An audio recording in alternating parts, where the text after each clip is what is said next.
Bismillahirrahmanirrahim.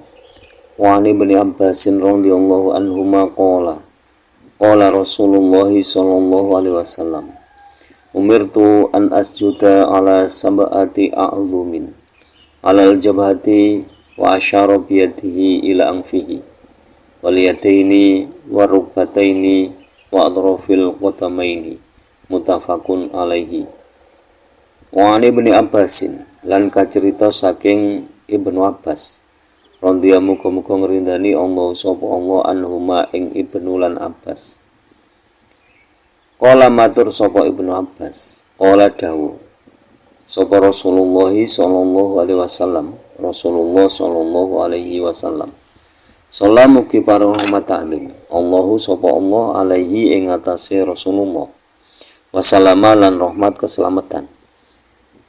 Rupane dawu umirtu dan perintah sapa ingsun an asuda ing nyenta sujud sapa ingsun ala sab'ati a'dhumin ing ngatasé pitu pira-pira anggotae awak alal jabati ing ngatasé bathuk wa asyara lan awe isaros sapa Kanjeng Nabi biadihi kelawan astane Kanjeng Nabi ila angfihi maring irunge Kanjeng Nabi wal yadaini lan tangan loro waruk bataini lan dengkul loro watrofil qadamaihi watrofil qadamaini lan pucuke drijine dlamaan loro muttafaqun padha sepakat sapa Imam Bukhari Muslim alaihi ing atase hadis.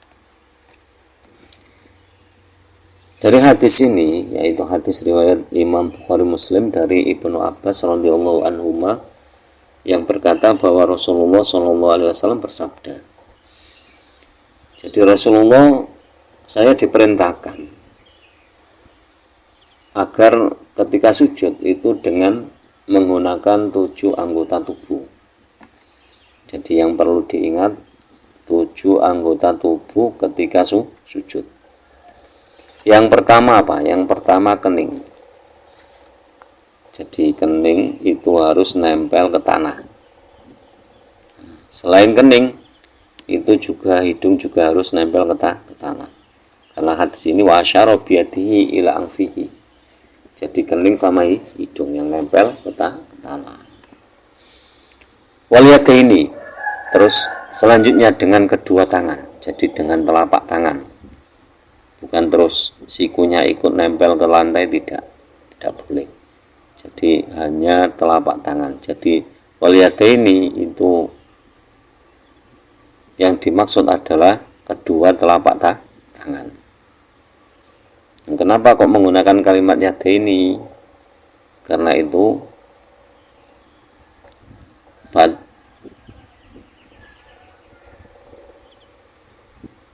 termasuk kalimat umum yang dimaknai dengan kalimat khusus. Kemudian waruk bata ini dengan kedua lutut. Jadi kedua lutut itu anggota sujud. Yang dua terakhir itu atrofal qadamaini. Jadi dengan jari jemari kaki. Jadi dengan 2 jari jemari kaki itu harus ditekan. Jadi intinya kalau sujud jangan sampai kaki kita malah diangkat. Karena apa? Jari jemari kaki itu juga anggota sujud.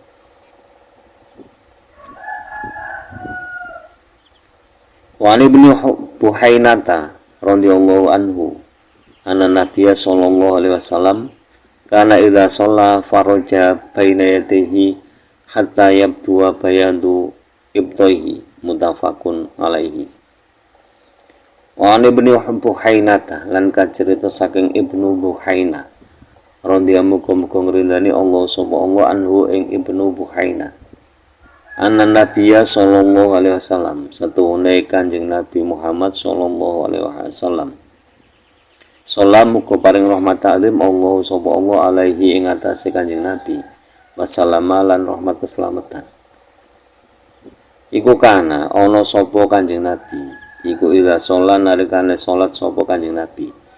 Farroja mongko ngrenggangno sapa Kanjeng Nabi baina yadaihi ing dalem antarane asta lorone Kanjeng Nabi.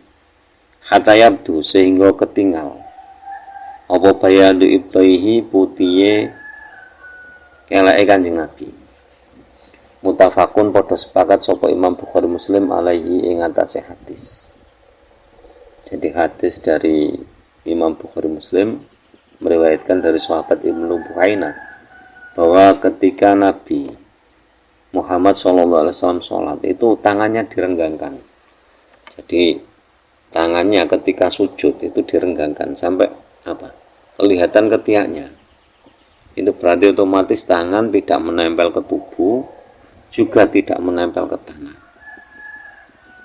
Jadi posisi sujud itu tangan itu direnggangkan dari tubuh. Wa'an Barok bin Azib radhiyallahu anhu qala Rasulullah sallallahu alaihi wasallam idza sajadta fa'dhu kafaika warfa mirfaqaika rawahu Muslim. Wanil Barok ilan kacerita saking Barok ibni Azib bin putra lanangi Azib radhiyallahu muga-muga ngrindani Allah sapa Allah anhu ing Barok bin Azib. Kala matur sapa Barok bin Azib, kala dawuh sapa Rasulullah sallallahu alaihi wasallam, Rasulullah sallallahu alaihi wasallam. Salam muga paring rahmat ta'zim Allah sapa Allah alaihi ing atase Rasulullah. Wassalama lan rahmat keselamatan. Idza sajadta rupane dawuh idza sajadta ila akhirih.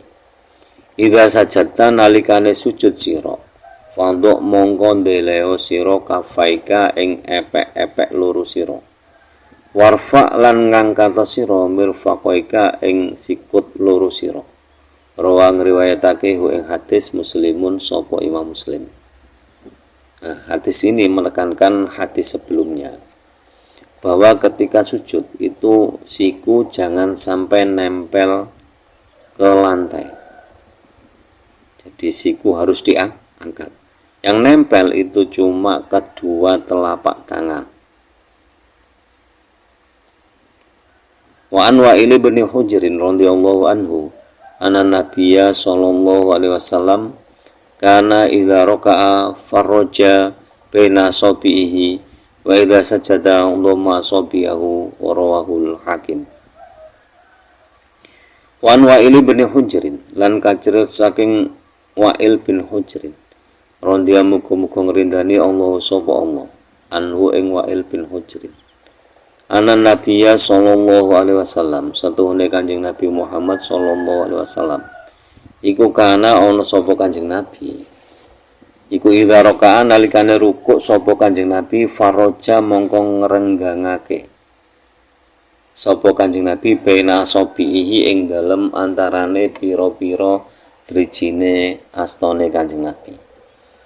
Wa idza sajada lan nalikane sujud sapa Kanjeng Nabi ndoma mongko nglumpukno sapa Kanjeng Nabi asabihu ing pira-pira drijine astane Kanjeng Nabi. Rawang riwayatake ing hadis Al-Hakimu sapa Imam Hakim. Jadi ini tentang posisi jari jemari kita ketika rukuk dan sujud.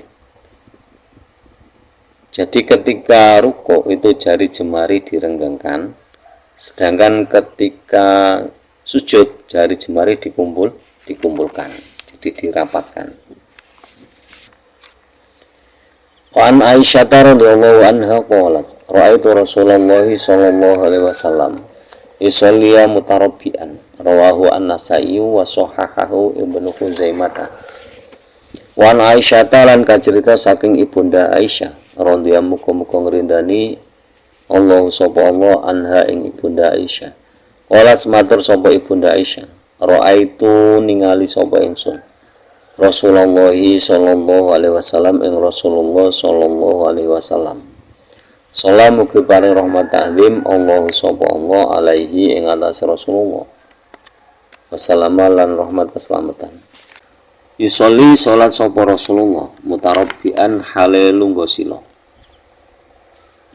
Rawang riwayatake ing hadis An-Nasai sapa Imam Nasai. Wa sahahalan menerake ing hadis Ibnu Huzaimah sapa Imam Ibnu Huzaimah. Riwayat dari Imam Nasai dan Imam Ibnu Huzaimah dari Ibunda Aisyah radhiyallahu anha yang berkata bahwa Ibunda Aisyah pernah melihat Nabi Muhammad SAW sholat dengan duduk sila. Jadi mutarabbi itu duduk bersila. Jadi,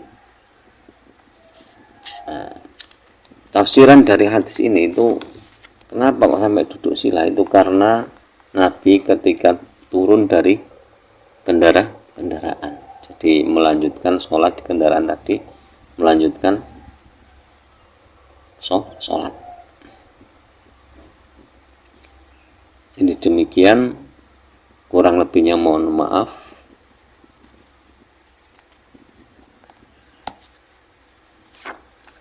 Semoga bermanfaat fi dini wa dunya wal akhirah.